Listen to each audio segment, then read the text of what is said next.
Waaqayyo nu oolcheera. Har'a ganama sa'aatii 3tti ture.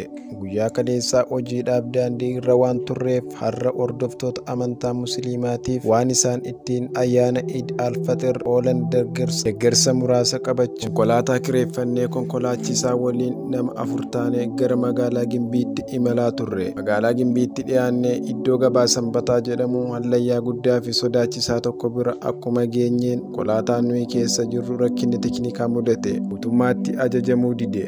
Nuyis maqaa Waaqayyoo waamuu malee filannoo hin arganne. Konkolaataa nuyi keessa jirru bifa suuraa irratti argitaniin ofirra galagalee kufe. Waaqayyoof haa galatu, inni nu waliin waan jiruuf oolleerra.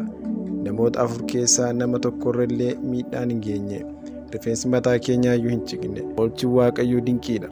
Hallayyaan nuyi biratti kufnee iddoo reenfi namaallee hin argamne cinatti ture. Dhuguma inni yaada nurraa qaba. Maatiiwwan keenya kadhannaa fi eebbi keessan waan salphaa isinitti fakkaateen illee waanuma jirudha. Waaqayyo garuu ammallee yaada isaa karaa keenya raawwachuu waan barbaadeef umurii nuuf dabaleera.